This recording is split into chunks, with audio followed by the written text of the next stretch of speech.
Šī andele ir īpašāka nekā viss aizvadītās, varbūt ar to, ka atkal ir vairāk dalībnieku nekā iepriekšējā andelē.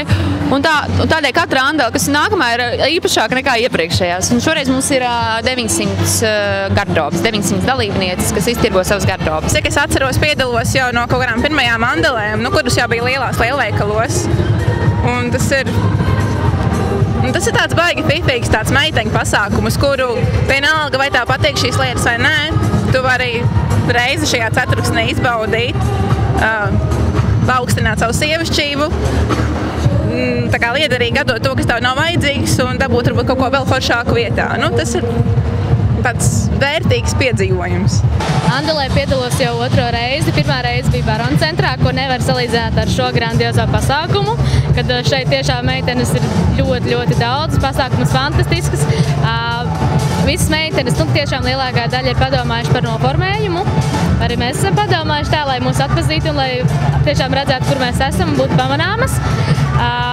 Par to, ko meklē, nav īpašas vēlmes, bet laikam tā tendence sievietes, tādi lielāki izmēri, aksesuāri, apavi ļoti aktuāli. Mazi izmēri nav tik ļoti aktuāli. Varbūt ir tās jaunās meitenes, kurām patīk, bet varbūt tā cena neliekas. Viņas labāk nopērtos aksesuārus par 2 lati. Pašai tā īsti pat nav šodien vēl sanācis, jo gribas pašai tā vairāk kaut ko ietirgot. Tālūk, bet pasākums tiešām fantastisks un esmu priecīgi šeit atrasties. Šī ir otrā reize, kad es piedalos tirdziņā. Tā ir visa mana pieredze pagaidām.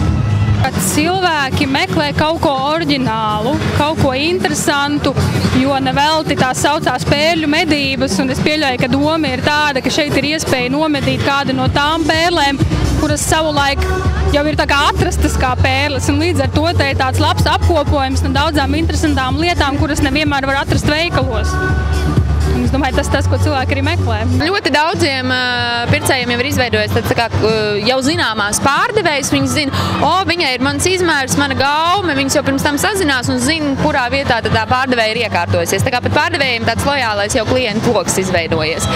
Bet kopumā, protams, ka pirmajā stundā, tur meitenes grābi un ķer visu, lai kaut ko, nopirkt tās lielākās pērles. Bet vispārībā personīgi es iepērkos andelē pašās beigās, kad beidzot ir miers, nav tik daudz cilvēki, un vienkārši tad brīdī var vairāk kaut kā sakoncentrēties, un beigās parādās tādas pērles zem tiem kalniem, ja? Tā kā es pat teiktu, ka jebkurā brīdī ir vērts nākt iepirkties, un es nopirku šito kleitu, un šī man šodien ir titula kleita, ja? Es pēc sajūtām pērku, ja. Ir daudz cilvēku, kas iet mērķīcīgi, jā, viņiem vajag ziemai zābakus vai kurpes, ja, bet es tomēr ļauju sev vaļu arī kaut kādai iztēlei par to, ka, šis ir forši, ok, nopirkšu. Man liekas, to, ka šeit meklē to, ko nevar iegādāties vairums tirdzniecībā veikalos. Tas ir kaut kas īpašs, ko katra ir iegādājusies, un ir arī tā pieredzīt un stāsts katram apģērba gabalam. Kā reiz pirms brīža es dabūju fantastisku āras mugursomu. Tagad mugursomas ir modē, līdz ar to man tāds baigais, man ir mugursoma.